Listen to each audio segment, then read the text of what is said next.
Morning students, educational संवाद में आपका स्वागत है।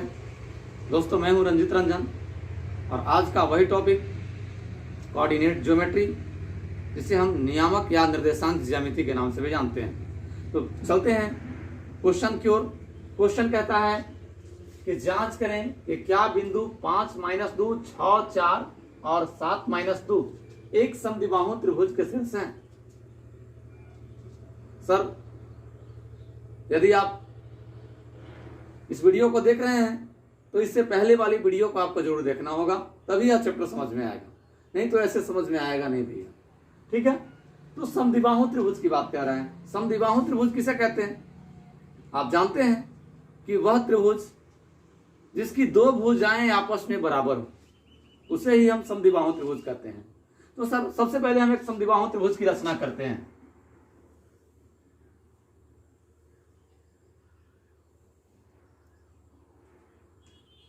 मान लेते हैं कि यह ए बी सी एक समद्विबाहु त्रिभुज है जिसमें ए बी के बराबर ए सी है।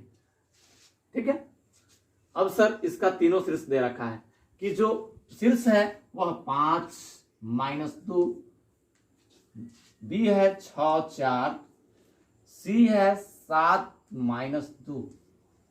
क्लियर है?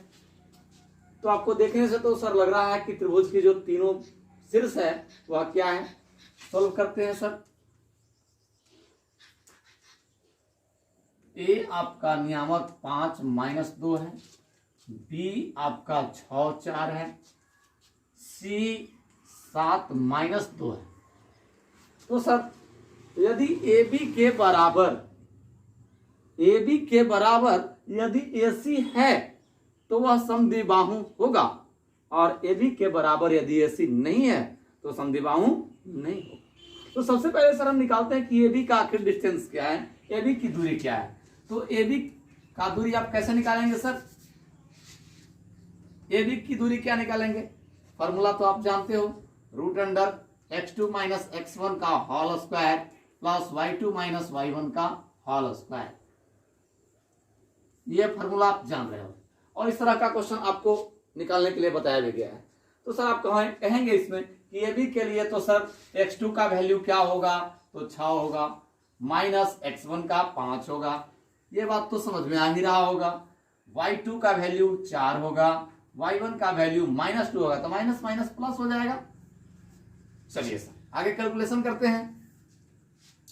6 में से 5 जाएगा, 1 का होल स्क्वायर प्लस यहां जोड़ देंगे तो 6 का होल स्क्वायर बराबर 1 का स्क्वायर मतलब 1 ही होगा सर, 6 का स्क्वायर मतलब 36 होगा, 36 और 1 37, रूट अंदर 37 होगा।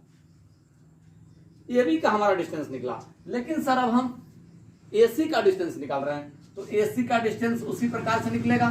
तो AC बराबर आप कह सकते हैं सर कि A और C, तो A आप x1/1 और ये C x2/2। तो आप देख रहे हैं कि यहाँ पर x2 हो जाएगा 7 - 5 का होल स्क्वायर, यानी x2 - x1 का whole square plus y2 - 2 minus y1 -2, तो माइनस माइनस प्लस हो जाएगा। बात तो समझ में आ रहा है। इक्वल टू, अब हम कैलकुलेशन कर रहे हैं सर, तो ये कैलकुलेशन करेंगे तो 2 हो जाएगा, 2 का स्क्वायर प्लस ये प्लस माइनस कैंसिल हो जाएगा तो 0 बचेगा, 0 का स्क्वायर बराबर आप कह सकते हैं कि 4 और 0 का स्क्वायर तो 0 ही होगा। जोड़ने का घटाने से कोई फर्क तो नहीं पड़ता है, तो इसका वर्गमूल हो जाएगा 2। आप देखिए तो सर ए बी का जो डिस्टेंस है वह √37 है और ए सी का जो डिस्टेंस है वह 2 है।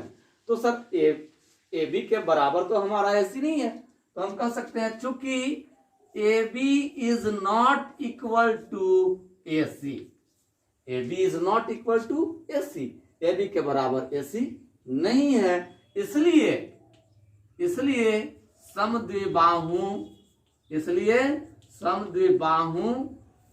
त्रिभुज का शीर्ष नहीं है।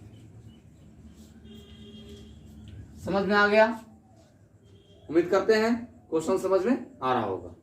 दोस्तों, यदि आप हमारे चैनल पर पहली बार आए हो तो चैनल को सब्सक्राइब निश्चित रूप से कर लें ताकि हर वीडियो का नोटिफिकेशन आप तक पहुंच सके। तब तक के लिए जय हिंद।